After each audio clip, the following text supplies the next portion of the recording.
Mango Mustache Media.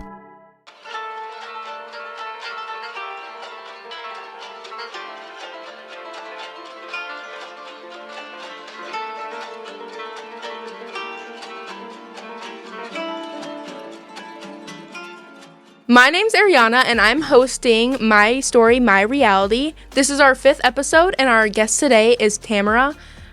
She is the Dean of Business and IT here at Kirkwood. Can you give us a little bit of what you do as a business and IT dean? Sure. It is a pleasure to be here, Ayrianna. Thanks you and to the team for the invite. What do I do as a dean, right? Yeah. I get to have great interactions with people like you.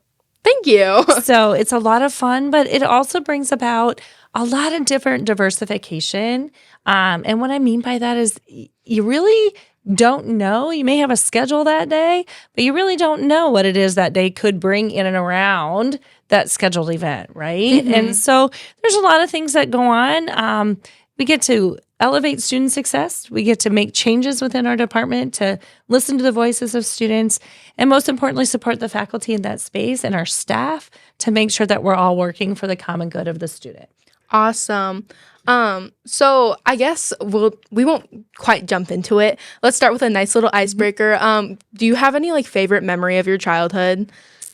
Oh, goodness. Let's think about one. Middle school. Let's go to middle school, should we? So back in middle school, everybody's favorite time, right? Was middle school your favorite? No. So that's a common theme, right? And yeah. I don't know. I kind of enjoyed middle school. It was a good time. So my favorite thing is that they had a talent show. And in the talent show, you won't remember the song. It's called Centerfold. Do you know the song Centerfold? No. No. I bet you many people in this room do. Maybe someone maybe Melody. Maybe then I'd understand. Probably not though. Anyway, created a dance, right? Yeah. I was in dance for 10 years. I was in gymnastics for 12. Went to state, those sorts of things. Oh, wow. So tap, jazz, band, all of those sorts of things. So you were like a multi-talent. I wouldn't say talent. I would just say multifaceted, which means I like to do many different things. Yeah. So, but I really enjoyed it. So anyway, we did a skit to Centerfold and we won. Wow, that's fun. And I went to a really large high school actually at the time, and it's local. Did you go to school in Cedar Rapids? I went to school in Marion, so I'm a Linn-Mar Lion. Oh, yeah. That's right. I went to Kennedy. So did my kids. Yeah. Fun. I liked Kennedy for the most part. I mean, outside Kennedy's of it being awesome. high school. Yeah. Yeah. So what did you do after you graduated from Linn-Mar? Oh my gosh, my story is amazing. So I will share with you that I was interesting. You wouldn't know this, but some in this room might. There was a store called K's Merchandise. So I'm going to take you back to when I was a junior. Yeah, I know. You gave me that face. It was here. It was at Collins on Blair's Ferry Road. That whole Collins store used to be right next to the hotel there. That used to be K's Merchandise. Oh. K's Merchandise was a store that was a had like computers. And this was back in the day when computers were just coming out, honest to gosh. So it was 1986, I will share with you, that computers, like it was DOS run. You won't probably know what DOS is, but DOS is a hardware. That was the only thing that we had. And my parents, I was oldest of oldest of 5. So I'm the only girl and I have 4 brothers. Okay. Older siblings. Yep. Yeah. I'm an older sister. To all of yours? I live with one and I have 2 who live in Mexico. So, I gotcha. Yeah. Okay.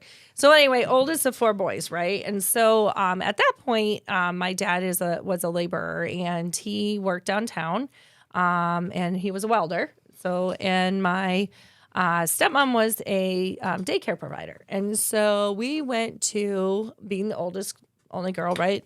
Junior. We actually had typing class and we had to actually type and know how to correct the errors and all of the sorts of things with a ribbon.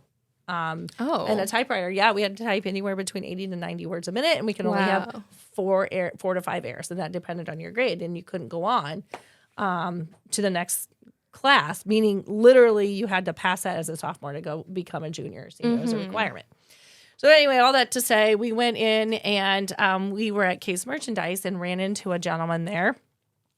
And I was signed and sealed. Mount Mercy wanted me. My grades were good, so that was good. Mount Mercy wanted me, and I was going to go into nursing. That was the thing that I was going to do. So I ran into this guy, and my dad and us 5 people were there, right? And he was like, yeah, you don't want to be a nurse. Oh. Okay. Why don't I want to be a nurse? I knew I wanted to be a nurse, right?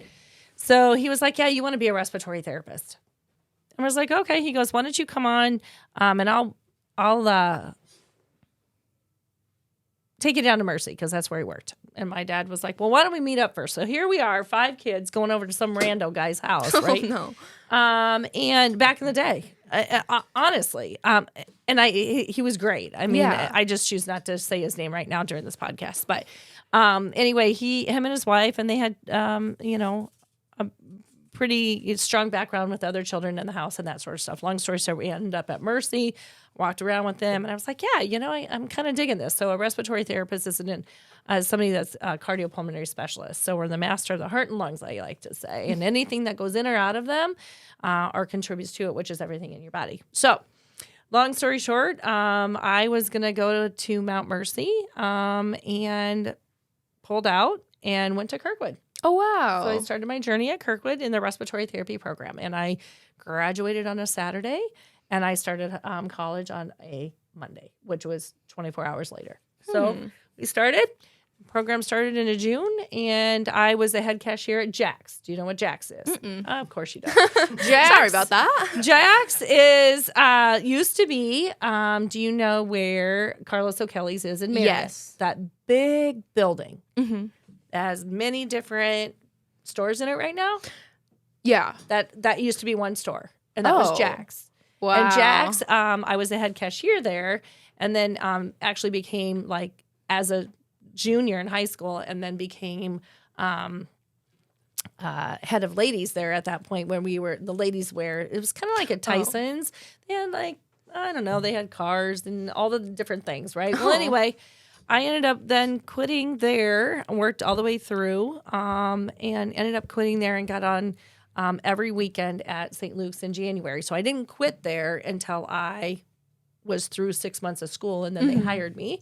So I worked every single weekend as a registered respiratory therapist at that point, and then went on full time then at St. Luke's at that point at Unity Point. So I was there.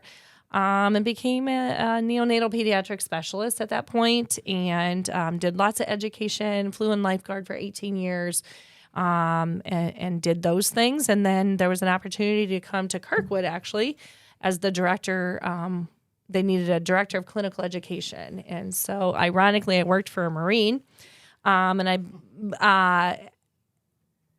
grew up in a military home, really, so I'm very familiar with that sort of experience, which when I say that out of terms of endearment, I'm very structured. There's things that you need to have done. There's things that you do and that fit the job really well as a respiratory therapist, actually. Yeah. So anyway, got hired as the director of clinical ed and worked there at St. Luke's during that time for those 6 months and came into a program, took the seniors to boards actually with no book.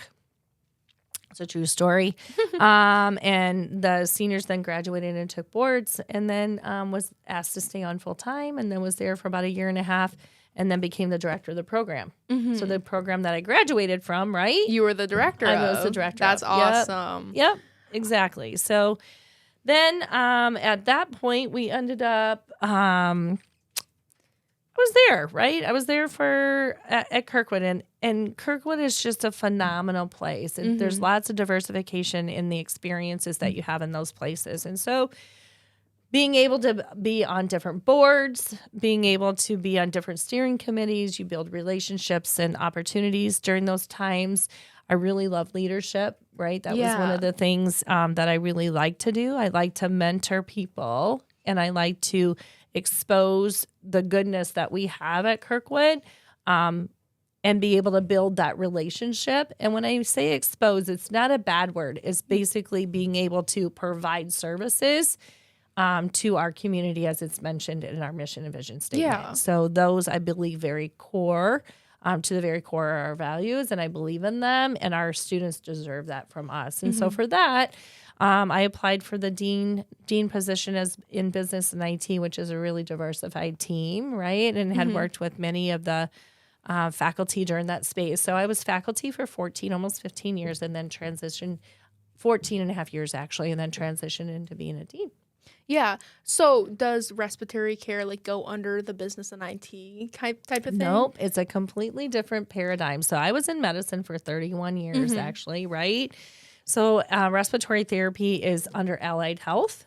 And I always had during that time, I should say, I ended up going to school to get my undergrad at Mount Mercy in business, and then got my master's through University of Dubuque. And I actually taught there as well when I was doing these other things, right? And so I always knew that business and IT is kind of where my passion laid. But my foundation provided me the very diversified vision that I have as a leader. Yeah. That's awesome. Yeah. That's quite the story. That's really interesting. Yeah, I have to compliment you because you're so well spoken. I feel like if I tried to speak like that, I would be constantly chopping it up and be like, But I really appreciate how well spoken you are. I admire it. The art of speaking is nothing more than people wanting to listen to what you have to say. Oh. Right? It's Yeah. an art. You're interviewing me for a reason. Yeah. Right? And So you're listening. I'm just telling a story. I love that you're teaching me right now.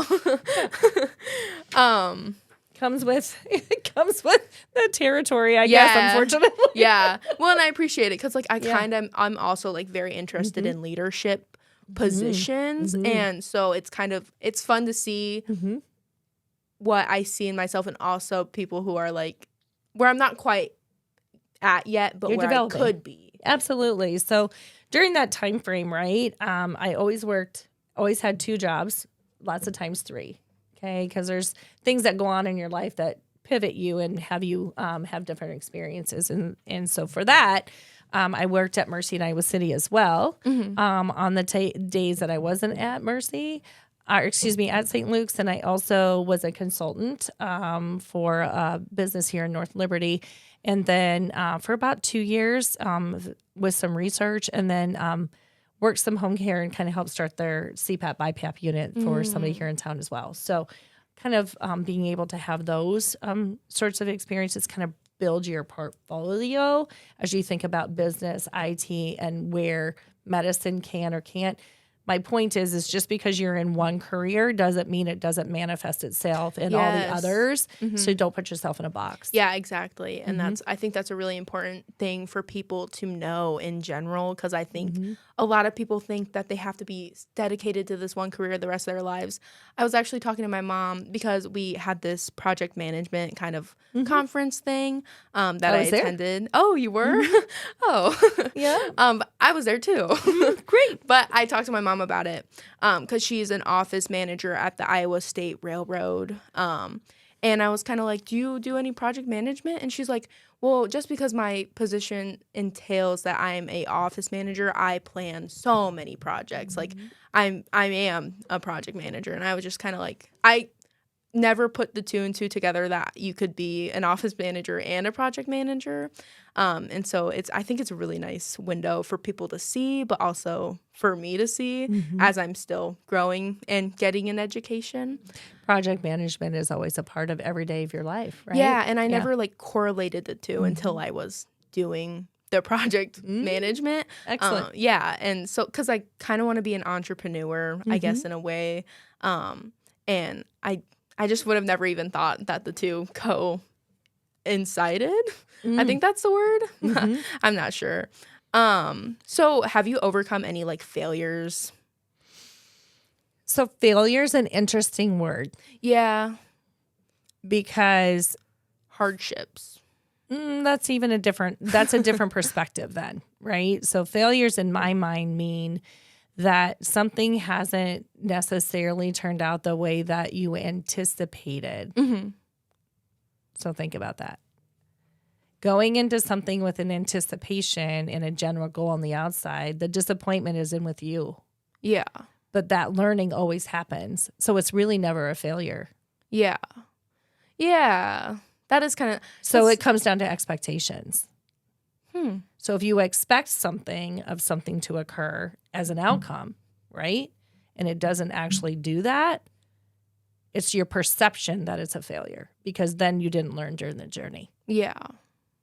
That is a nice way to think of things. Like I picked up this janitorial job and I thought it's the best job ever. I thought I was going to love it. My favorite job is working at Hardee's when I was 15. Yeah.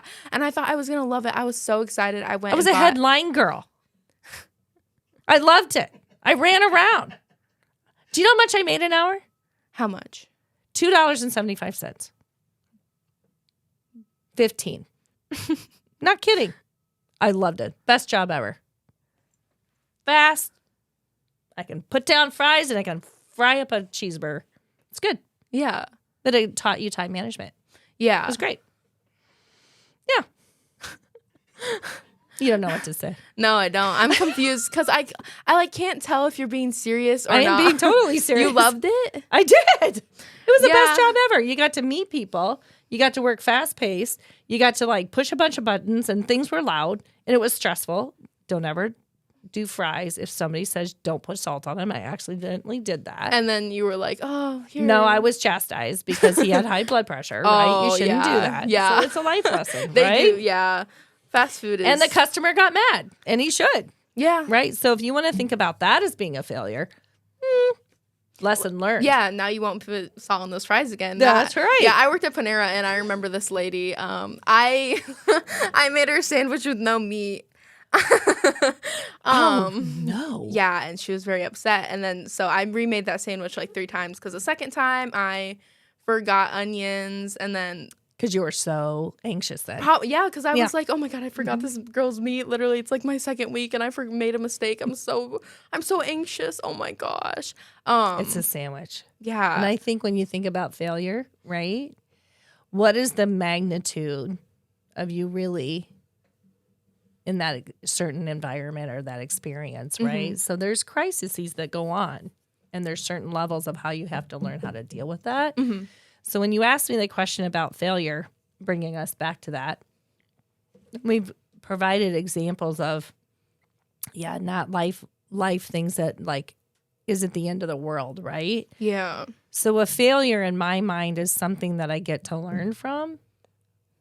But the emotional piece of that is where you have to control that failure. Does that make sense? No, yeah, it does. Because there are certain things that are worse than others. Yeah.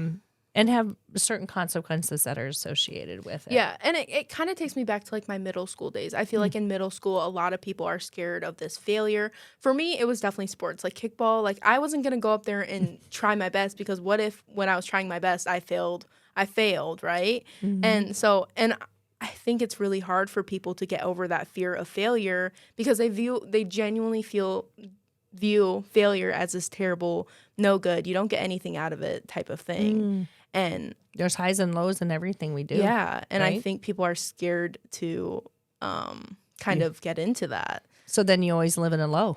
Yeah. You can never go high then because of the things that hold you back personally. Yeah. And that's not okay. No, I agree. And I think people should combat that type of feeling. But I think it's hard for them. It's a mindset. Yeah. It's hard. It's really hard to break. You have to work at it. Yeah. And, it kind of brings me back to college. I think maybe people are scared to go to school because I think in high school it's really shoved down your throat that if you don't do these things, like if you don't raise your hand to go to the bathroom, like that's something we are taught like throughout all of our years of school. And we went to college and I'm like raising my hand. I'm like, and the teacher just kind of looks at me and they're like, what? And I'm like, can I use the bathroom? And they're like, yeah. And I just see everyone else kind of just getting up and going to the bathroom. And it's like not a big deal. But in high school, you can't just get up and leave. And so I don't know. I think college is a lot different than high school. High school, I think, was definitely more stressful than college. But I also enjoy Kirkwood. And I think that's another part of it. What makes you enjoy Kirkwood? I really love my teachers, first off. I think I really like how, like, one-on-one it is. All of my professors are really understanding. They're kind of like, we understand that you guys have lives outside of school. And I really appreciate that because the students at Kirkwood, we're not just like 18-year-olds who live with their parents or 18-year-olds who don't live with their parents. They're parents, they're, people trying to provide a living for themselves. And I really appreciate that they understand that. So yeah, that's one thing I really love about Kirkwood. And I respect it a lot because my mom, she was like when did she graduate from Kirkwood? I don't remember, but she had like 2 kids. And so, it's kind of nice to put myself in my mom's shoes while also going to Kirkwood and seeing how like kind they were to her. And so I have a lot of respect for that. That's awesome to hear. Yeah. That's great. It's great to hear for sure. But you said the word professor. I don't know. Is that a scary word? No, it's kind of funny because I really don't know what to call them. Like, I don't know if they're professors. I don't know if they're teachers. I don't know if they're just supposed to be, like, they're obviously not my friends because they're, like, teaching me something. But, like, it's kind of weird because I really don't. I call them different things all the time because I'm really not sure what I'm supposed to call them. Yeah, so there really isn't supposed to call anything, right? But I think the word professor gets a bad rap, right? Because it makes it feel like somebody of dominance. And really, that's not it. Our instructors are there to support your educational learning. And so I think the terminology of college or professor can bring about a connotation because of the things that you were just sharing in a high school setting or a middle school setting or whatever that may be negative to some, right? Yeah. And I think that's I'm glad to hear you say that professor and college, it's not scary. And so I guess that's a big message that, Kirkwood is there to support our learners in a way that holistically supports you as a student. And so the word college and professor, I hope, is not scary to many of those others out there because anybody can do it. Yeah. Right? Yeah. 1 class, 2 classes, 3 classes. Anybody can do it. It just depends on what your interest is. And if you don't know, that's okay too. Yeah, and it's a lot different than high school. High school is you have to take these classes, you have to do this. And it's like if you don't turn it in on time, then you're blah, you're all this and that. And so I think you come to college and you kind of realize, like before I started college, I was so nervous. I had this opportunity at Panera to become a shift supervisor. And I wanted to take it, but I wasn't sure of how stressful college would be. And I didn't want to take it because school for me came first over that position. And I feel like now that I'm actually going through college, I probably could have taken it and also been fine with school. Like, I think the course I'm going through now is very manageable. And I wish other people understood that. Like, I really do think they're scared of how much stress it will cause. And I personally don't feel very stressed. Not as stressed as I thought I was going to be. Like, I was terrified of starting school just because I thought I was going to be bald by like 20 at least. Oh, no. Like, I was just so scared of being stressed. And so I'm glad that that's a real thing. I know. What's it called? Do you know?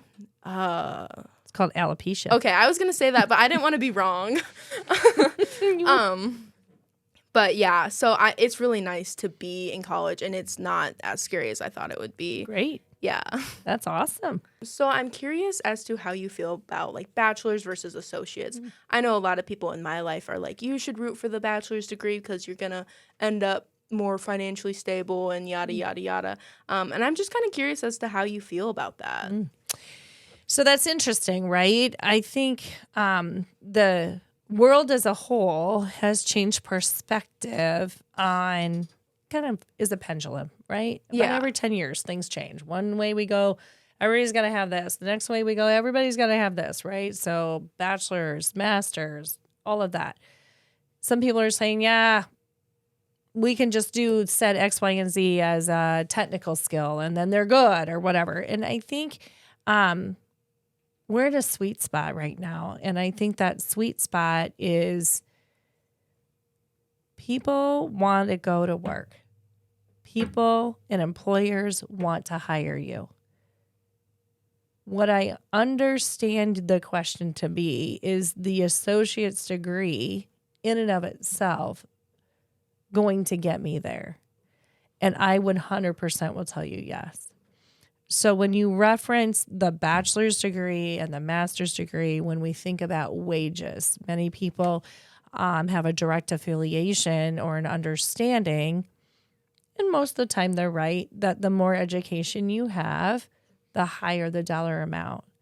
Now, my thought on that is when you start in a position, how do you know where you want to end?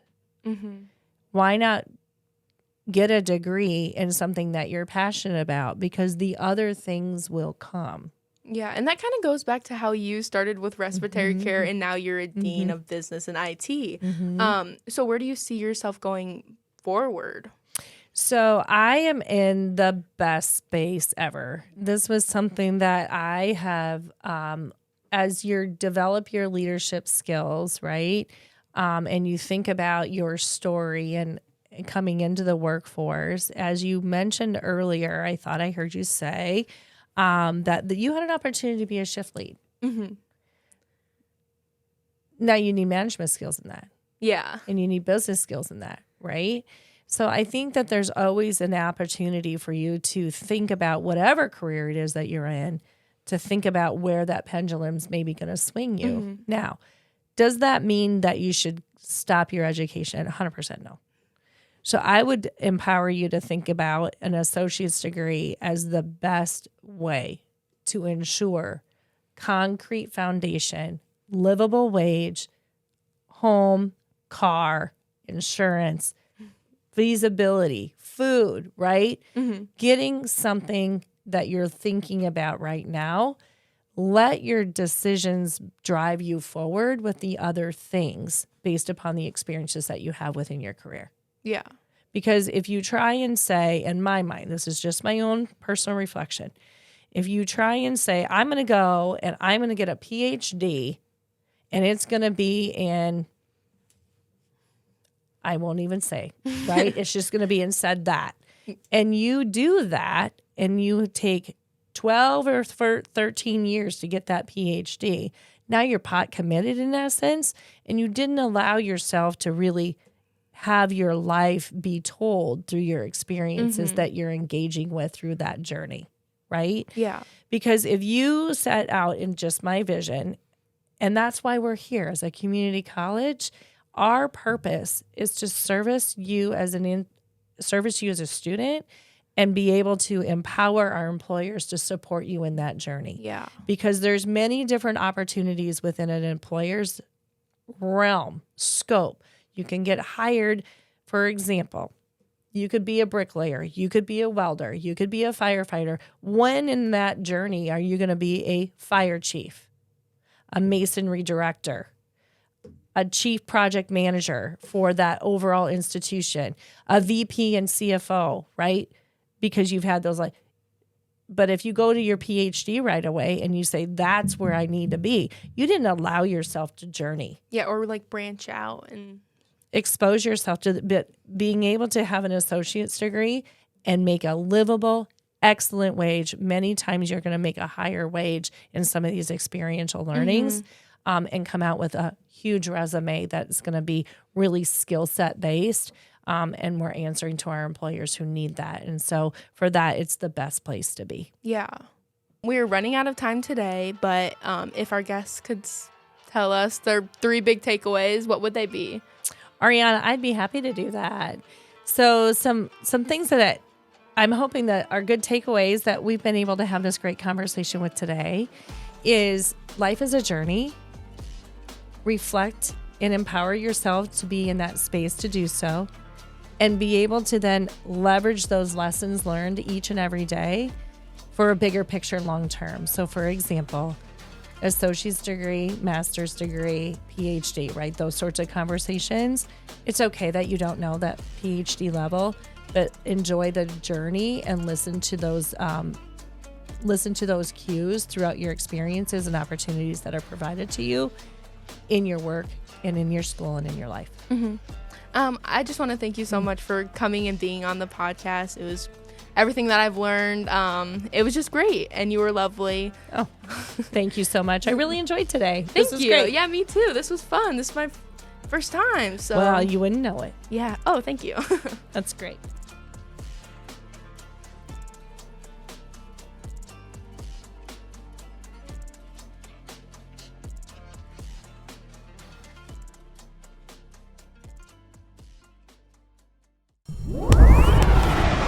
Mango Mustache Media.